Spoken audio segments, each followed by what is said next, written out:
Big pass மூலியமா உள்ள போனா நிறைய விஷயங்கள் நல்ல விஷயங்கள் மக்களுக்கு புகுத்தலாம் அப்படின்னு சொல்லிட்டு பர்சனலி இந்த சீசன்ல அந்த மாதிரி ஏதாவது ஒரு விஷயம் இருக்கா? துளி கூட இல்லை. சீசன் ஆரம்பிக்கும் போதே எனக்கு ஒரு ரொம்ப டிசப்பாயிண்டட். ஏன்னா அங்க வரக்கூடிய கண்டஸ்டன்ட் பார்த்துட்டு எனக்கு என்ன இந்த சீசன்ல இவ்வளோ எடுத்துட்டாங்க கண்டஸ்டன்ட் அப்படின்னு.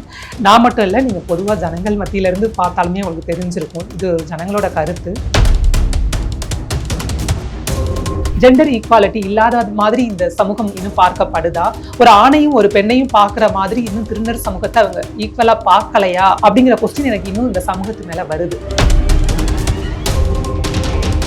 அதாவது நாங்க வெற்றியை நோக்கி போகும்போது எங்களுக்கு வெற்றி கிடைக்கலாம்னா கூட அந்த பாதையில பயணிக்கக்கூடிய தூரம் கூட ரொம்ப குறைவா இருக்கு அப்படின்னு நான் சொல்றேன். இதுல என்ன நடக்குது, சோசியல் மீடியால என்ன நடக்குது, எதனால திருநர் சமூகம் உயர்த்தப்படுற மாதிரி உயர்த்தப்பட்டு அப்படியே தாழ்த்தப்படுறாங்க அப்படிங்கிறது எனக்கு இன்னும் ஒரு கேள்விக்குறியாவே இருக்கு. அந்த பொண்ணு அப்சரா நிறைய கனவுகளோட உள்ள போயிருப்பாங்க, புரியுதுங்களா? அவங்க எவ்வளவுதான் மாடலிங் ஷோ பண்ணி டைட்டில்ஸ் வாங்கி வச்சிருந்தாலும் அவங்க உள்ள போய் அவங்களுக்கு நம்மளுக்கான ஒரு கட்டம் இன்னும் வரும் அப்படின்னு சொல்லி இருந்திருக்காங்க. இதுக்கு முன்னாடி வரைக்கும் எத்தனை பேருக்கு அப்சராவை தெரியும்? பிக் பாஸ்ல ஒரு 3 பேர் பார்ட்டிசிபேட் பண்ணியிருக்காங்க இது வரைக்கும் திருநர் சமுதாயத்துல இருந்து.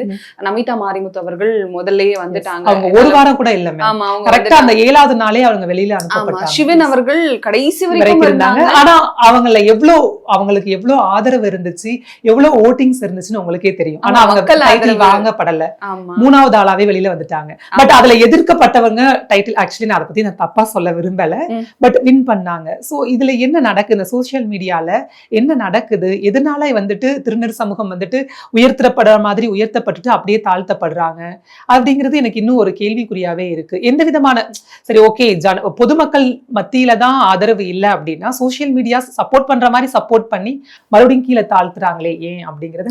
இந்த 3 பேர் போனாங்க. இப்போ இவங்க அப்சரா இப்பயே வெளியே வந்துட்டாங்க. ஆக்சுவலி நல்ல பிளே பண்ணாங்க அப்படின்னு தான் மக்கள் தரப்புல சொல்றாங்க. ஆனா ஏன் இந்த கார்ப்பரேட் நிகழ்ச்சியை நான் கேட்கல, நான் உங்ககிட்ட கேக்குறேன், ஏன் இது நடக்குதுன்னு நினைக்கிறீங்க? தொடர்ந்து ரொம்ப சிம்பிளான விஷயம் மேம். அதாவது என்ன சொல்றது, ஜனங்கள் இன்னும் திருநர்கள் சமூகம் பத்தி சரியான புரிதல் இல்லை. திருநர்கள் சமூகத்தை பத்தி அவங்க இன்னும் சரியா புரிதல் இல்லாததுனால அவங்க முன் வர மாட்டாங்கிறாங்கன்னு தான் எனக்கு தோணுது. அவங்களுக்கு சப்போர்ட், அதாவது எங்க திருநர் சமூகத்துக்கு அவங்க உதவி வேண்டாம், சப்போர்ட், அதாவது ஒரு ஆதரவு கொடுக்கணும். அந்த ஆதரவு இன்னும் வரப்படலை அப்படின்னு தான் நான் நினைக்கிறேன். ஏன்னா அந்த ஆதரவு இல்லாம தான் இப்போ இது அவங்க அடிச்சுக்கிறாங்க, பிடிச்சுக்கிறாங்க, தன்னுடைய கேரக்டரை கொச்சைப்படுத்திக்கிறாங்க. ஆனா அவங்க அந்த இடத்துல நிலைச்சு நிக்கிறாங்க அப்படின்னா, ஒருத்தங்களை டாமினேட் பண்ணி ஒருத்தங்க நிக்கிறாங்க, ஒருத்தங்களை கீழே தள்ளி அந்த இடத்துல நிக்கணும் அப்படின்னு சொல்லி நிக்கிறவங்க வின் பண்றாங்க அப்படின்னா, அப்போ அதை எப்படி பாக்குறாங்க ஜனங்கள்? இல்லாட்டினா ஒரு இன்னும் இந்த ஜெண்டர் ஈக்குவாலிட்டி இல்லாத மாதிரி இந்த சமூகம் இன்னும் பார்க்கப்படுதா? ஒரு ஆணையும் ஒரு பெண்ணையும் பார்க்கிற மாதிரி இன்னும் திருநர் சமூகத்தை அவங்க ஈக்குவலா பார்க்கலையா அப்படிங்கிற கொஸ்டின் எனக்கு இன்னும் இந்த சமூகத்து மேல வருது. உண்மையை சொல்லணும்னா அப்படிதான் நான் சொல்லணும். ஏன்னா இவ்வளவு நாள் பாத்தீங்கன்னா நீங்க உங்களுக்கே தெரியும். இப்போ எனக்கு இன்னும் ஒரு சந்தேகம் வருது. ஒரு திருநர் சமூகத்தை இப்போ நீங்க அந்த பிக் பாஸ் ஷோவே எடுத்துக்கலாம். இப்போ 9 சீசன் இப்போ 9 வரைக்கும் 9th சீசன் போயிட்டு இருக்கு. ஆனா இதுல 3 சீசன்ல தான் திருநர்கள் எடுத்திருக்காங்க. ஒண்ணு நமிதா மாரிமுத்து, சிவின் கணேசன், நெக்ஸ்ட் இந்த அப்சரா. இப்போ நமிதா மாரிமுத்து 1 வீக்லயே வெளியில போயிட்டாங்க. அப்போ நாங்க நிறைய எதிர்ப்பு தெரிவிச்சோம். எதற்காக இந்த பொண்ணு நல்லா விளையாடிட்டு இருந்தாங்க, எதுக்காக வெளியில அனுப்புனாங்க அப்படின்னு சொல்லி ஒரு எதிர்ப்பு இருந்துச்சு. அப்புறம் 2-3 சீசன்ஸ் எடுக்காம மறுபடியும் இவங்களை எடுத்தீங்க, சிவின் கணேசன் எடுத்தீங்க. ஒருவேளை நீங்க சிவின் கணேசன் நமிதா மாரிமுத்து பாதியிலேயே போயிட்டாங்க அப்படிங்கிற காரணத்துக்காக நீங்க லாஸ்ட் வரைக்கும் வச்சிருந்தீங்களா? ஆக்சுவலி எனக்கு இப்படி தோணுது. இது பொதுமக்களா இருந்து நான் சொல்றேன், ஏன்னா இது எங்களுக்கு அந்த டைம்ல தோணு விஷயம். சோ அவங்க நல்லா விளையாடி எல்லா திருநங்கைகளும் ஆக்சுவலி எப்படி எல்லாரும் பிளே பண்றாங்களோ, எப்படி விளையாடுறாங்கிறத பார்த்துதான் நீங்க எடுக்கிறீங்க. நல்லா அழகா விளையாடிட்டு இருக்காங்க. திருநர் சமூகம் தங்களுடைய பிளஸ் என்னமோ பொதுவா நான் சொல்றேன், திருநர் சமூகம் எந்த ஒரு துறையை சூஸ் பண்ணாலும் அதை எங்களுடைய பெஸ்ட் என்ன கொடுக்க முடியுமோ அதை கொடுக்கணும்னு நாங்க நினைப்போம். ஏன்னா எங்களுடைய சமூகம் எவ்வளவு தாழ்த்தப்பட்டு வந்திருக்கு. நாங்க எப்படியெல்லாம் எங்களை எந்த ஒரு சின்ன ஒரு வாய்ப்புகளையும் நாங்க எப்படி பெருசா கொண்டாடணும் அப்படின்னு நாங்க நினைப்போம். ஸோ எங்களுக்கு கிடைக்கக்கூடிய வாய்ப்புகள் மிக குறைவு. அந்த குறைவான காலகட்டத்தில் அந்த குறைவான வாய்ப்புகளை நாங்கள் எப்படி மேலும் மெருகேற்றி கொண்டு போகணும் அப்படிங்கிறதெல்லாம் நாங்கள் முழு கவனத்தையும் செலுத்துவோம். ஸோ அப்படி இருக்கும்போது அந்த பொண்ணு அப்சரா வந்துட்டு நிறைய கனவுகளோட உள்ள அந்த ஒரு லாஸ்ட் ஒரு இன்டர்வியூ கூட பார்த்தேன். ஏன்னா எனக்கும் அவங்களுடைய ஃபீலிங்ஸ் புரியுது. நிறைய கனவுகளோட உள்ள போயிருப்பாங்க, புரியுதுங்களா? அவங்க எவ்வளவுதான் மாடலிங் ஷோ பண்ணி அவ்வளோ டைட்டில்ஸ் வாங்கி வச்சிருந்தாலும் அவங்க உள்ள போய் அவங்க நம்மளுக்கான ஒரு கட்டம் இன்னும் வரும் அப்படின்னு சொல்லி இருந்திருக்காங்க. இதுக்கு முன்னாடி வரைக்கும் எத்தனை பேருக்கு அப்சராவை தெரியும்? புரியுதுங்களா மேம்? அதை தான் நான் சொல்ல வரேன். இதுக்கு முன்னாடி வரைக்கும் எத்தனை பேருக்கு அப்சராவை தெரியும்? அவங்க அவ்வளோ பார்ட்டிசிபேட் பண்ணியிருக்காங்க, அவ்வளோ மாடலிங் ஷோஸ்ல இது பண்ணியிருக்காங்க, மாடலா போயிருக்காங்க. யாருக்கு தெரியும்? தெரியாதுல்ல. இப்போ உள்ள போனதுக்கு அப்புறம் தானே இவ்வளவு பொதுமக்களுக்கு தெரிய வந்துச்சு. ஸோ எங்களை வெளிப்படுத்தக்கூடிய மீடியாவே இப்படி வந்து டாமினேட் பண்ணி தள்ளி கீழே விட்டா எப்படி? ஸோ அவங்களுக்கான வாய்ப்பை இன்னும் கொடுத்துருக்கலாம். ஏன்னா அவங்க நல்லா விளையாடிட்டு இருந்தாங்க, இன்னும் நல்லா விளையாட விட்டு இருந்திருக்கலாம். ஏன் அவங்க இப்படி பண்ணினாங்க? இது ஜனங்கள் மேல குத்தமா இல்லாட்டினா மீடியா மேல குத்தமான்னு எனக்கு சரியா தெரியும். இப்போ அப்சரா அவர்கள் வெளியேற்றப்பட்டது வந்து அன்ஃபேர் எவிக்ஷன் அப்படின்னு சொல்லிட்டு மக்கள் தரப்புல இருந்து சொல்லப்படுது. ஏன்னா உள்ள அரோரா அவர்கள் ஆதிரை இவங்க 2 பேரும் தான் இந்த வாரம் வெளியே போவாங்க அப்படின்னு நினைச்சாங்க. ஆனா திடீர்னு அப்சரா அப்படின்னு வரும்போது அதை வந்து மக்களால கூட சில பேரால ஏத்துக்க முடியல. சோசியல் மீடியாக்கள்ல நிறைய வீடியோக்கள்ல நம்மளால பார்க்க முடியுது அவங்க பேசுறது.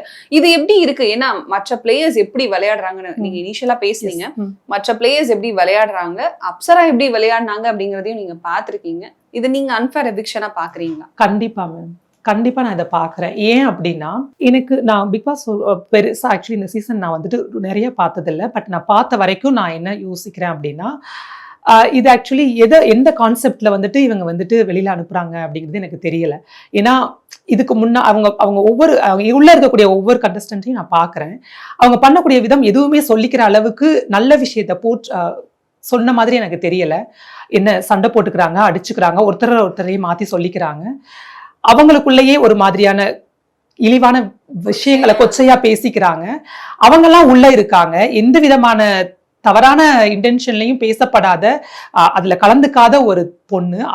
ஒரு திருநர் சமூகத்துக்காக போய் அங்க நிக்கிறாங்க. இப்போ ஒரு பெண் போறாங்க, ஒரு ஆண் போறாங்க அப்படின்னா அவங்க அவங்களுடைய சமூகத்துக்காக பின்னாடி போய் நின்று சொல்லணும்னு கிடையாது. ஆனா நாங்க வந்துட்டு எங்களுடைய திருநர் சமூகத்துல இருந்து ஒரு பொண்ணு போகுதுன்னா எங்களுடைய சமூகத்துக்கான ஒரு இடமா தான் நாங்க அந்த இடத்த பார்க்கிறோம். சோ அப்ப எங்களுடைய வெற்றி அங்க தோல்வி அடைஞ்சிடுது இல்லையா? எங்களுடைய தோல்வி எப்படி போகுது பாருங்களேன். அதாவது நாங்க வெற்றியை நோக்கி போகும்போது எங்களுக்கு வெற்றி கிடைக்கலாம்னா கூட அந்த பாதையில பயணிக்கக்கூடிய தூரம் கூட ரொம்ப குறைவா இருக்கு அப்படின்னு நான் சொல்றேன். உங்களோட வலிகளையும் வேதனைகளையும் பிக் பாஸ்ல கூட இப்படி பண்றீங்களே, ஒரு ஷோ தானே, அதுல எங்களை பயணிக்க விட்டா என்ன? எவ்வளவோ பேர் அதுக்குள்ள ஃபேரா அன்ஃபேரா இருக்காங்க. அவங்கள மாதிரி எங்களையும் விட்டுருந்தா அட்லீஸ்ட் நாங்க அவங்களோட வலிகளை சொல்றதுக்கான வாய்ப்பையாவது உருவாக்கி கொடுத்துருக்கலாமே. நீங்க வலியோட சொல்றீங்க, அது புரியுது. இன்னும் இதுக்கப்புறமாவது இன்னும் கொஞ்சம் மாறுவாங்க. அடுத்த சீசன்லயாவது நிறைய வாய்ப்புகள் கிடைக்கும். அதற்காக தான் நான் இப்ப இங்க பதிவு பண்றேன். அடுத்து வரக்கூடிய சீசன்ஸ்ல திருநங்கைகள் பார்ட்டிசிபேட் பண்ணணும். அவங்களுக்கான அந்த வலி வந்துட்டு அந்த போகக்கூடிய காலங்கள் அதிகப்படியா இருக்கணும். அவங்களுக்குள்ள இருக்கக்கூடிய வலி வேதனைகள் ஃபர்ஸ்ட் இந்த சமூகம் எப்படி புரிந்து கொள்ளணும் அப்படிங்கிறதுக்காக அது ஒரு நல்ல ஒரு பிளாட்ஃபார்ம் இல்லைங்களா? அதுல நிறைய விஷயங்களை நம்ம வந்து ஜனங்களுக்கு சொல்லி கொடுக்கலாம். அதை பார்க்கக்கூடிய ஒவ்வொரு ஜனங்களும் அதை ரசிக்கிறாங்க. அதன் மூலமா நிறைய விஷயங்களை சொல்லப்படுது. இப்ப நான் ஒரு கருத்து நாங்க போய் சொல்றேன் அப்படின்னா அது மக்கள் மத்தியில நல்லா போய் ஸ்ட்ராங்கா இருக்கும். சோ அப்ப எங்களுடைய கருத்துக்கள் அங்க வெளியில வந்துச்சு அப்படின்னா திருநர் சமூகம் இன்னும் கொஞ்சம் ஒரு ஸ்டெப் மேல போகும் நான் நினைக்கிறேன். இப்ப நீங்க பேசுனதுனால நான் ஜென்ரல் நான் கேட்கிறேன். பிக் பாஸ் மூலியமா உள்ள போனா நிறைய விஷயங்கள், நல்ல விஷயங்கள் மக்களுக்கு புகுத்தலாம் அப்படின்னு சொல்லிட்டு பர்சனலி இந்த சீசன்ல அந்த மாதிரி ஏதாவது ஒரு விஷயம் இருக்கா? இல்ல மேம், துளி கூட இல்லை. நான் இந்த சீசன் ஆரம்பிக்கும் போதே எனக்கு ஒரு ரொம்ப டிசப்பாயிண்டட். ஏன்னா அங்க வரக்கூடிய கண்டஸ்டன்ஸ் பார்த்துட்டு எனக்கு என்ன இந்த சீசன்ல இவ்வளோ உண்மையை சொன்னா ரொம்ப மொக்கையா எடுத்துட்டாங்க கண்டஸ்டன்ட் அப்படின்னு நான் மட்டும் இல்லை, நீங்க பொதுவா ஜனங்கள் மத்தியில இருந்து பார்த்தாலுமே உங்களுக்கு தெரிஞ்சிருக்கும். இது ஜனங்களோட கருத்து. எனக்கும் அதே தான் தோணுச்சு.